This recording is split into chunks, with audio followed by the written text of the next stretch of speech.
Normal on an average हम ले लेते हैं ओवरहेड्स की कॉस्ट, क्योंकि उसकी भी कॉस्ट ट्रेस कर पाना मुश्किल होता है, लेकिन मान लीजिए वो भी हम ऑन एन एवरेज ले लिए। लेकिन भैया नॉन कैश आइटम भी तो है, वो भी तो कॉस्ट ऑफ प्रोडक्शन का है हिस्सा है, क्योंकि हमने बताया कि कुछ चीज़ अगर कम हो रही है तो कुछ ना कुछ चीज़ वो बनेगी भी, कुछ ना कुछ आप गेन भी करेंगे। अगर कुछ ना कुछ सेक्रीफाइस करना पड़ रहा है आपको तो कुछ ना कुछ गेन करेंगे।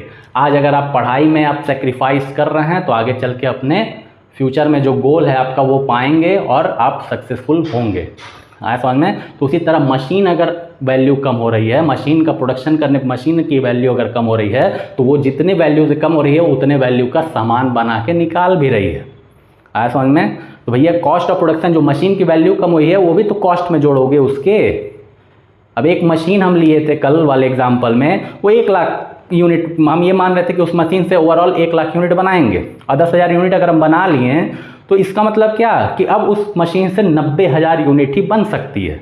यानी कि 10,000 यूनिट से, यानी 10,000 रुपये से उसकी वैल्यू में क्या हो गया, गिरावट आ गई, यानी कि डेप्रिसिएशन लग गया है। तो कहाँ से ले आओगे पैसा? वो उसी प्रोडक्ट की कॉस्ट में तो ऐड करोगे। तो कहने का मतलब डेप्रिसिएशन भी हमको यहाँ पे ऐड करना होता है। मान लीजिए 10 रुपये डेप्रिसिएशन था इस पर, अब 35 रुपये का सामान ही हो जा रहा है, तुम 30 रुपये में बेच के सोचो खुश हो रहे थे पहले, अब तुम दुखी हो जाओगे। क्यों? क्योंकि बेचना कितने में चाहिए था तुमको, क्योंकि ये 35 प्लस ये 5 यानी 40 रुपये में बेचते तब जाकर 5 रुपये में कमाते तुम। हाँ समझ में? तो यानी कि ये नॉन कैश आइटम है, जो 10 रुपये डेप्रिसिएशन का है मेरा, ये क्या है, मेरा नॉन कैश आइटम है। ठीक।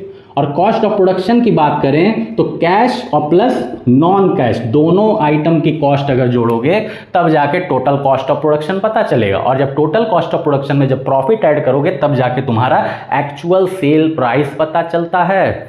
अरे सर ये तो मैथ वाले जो सर थे ना वो तो बताए ही नहीं थे, तो इसीलिए तो बोला गया कि तुम बहुत सही जगह आए हो। 11th में कॉमर्स लेने लिए हो तो कुछ ना कुछ अलग सीखोगे, दुनिया से कुछ ना कुछ डिफरेंट चीज़ें तुमको पता चलेंगी जो कि किसी को पता नहीं चल पाती हैं। वो उसी में खुश हो जाता है कि हम कमा रहे हैं। ठीक है। कुछ बच्चे हैं कि अरे सर आगे चल के हम बिज़नेस करेंगे ये वो, भैया बिज़नेस करोगे तो वही चौपट हो जाओगे। वो कहें कि तुम पकड़ समझ ही नहीं पाओगे कि खेल क्या चल रहा है यहाँ पे। तो खेल क्या है, ये है, यानी कि ये भी हमारे कॉस्ट का हिस्सा होता है। और ये नॉन कैश आइटम है तो हमको दिख नहीं पा रहा है, लेकिन वो भी मेरे कॉस्ट ऑफ प्रोडक्शन का पार्ट है, तो उसको भी हम अपने कॉस्ट ऑफ प्रोडक्शन में कंसीडर करते हैं। आया समझ में? तो अगर आपको कॉस्ट ऑफ प्रोडक्शन चाहिए तो भी आपको डेप्रिसिएशन यूज़ करना होगा। तो होप सो ये पॉइंट आया हो आपको समझ में। ठीक। अगला क्या रीज़न हो सकता है? तो एक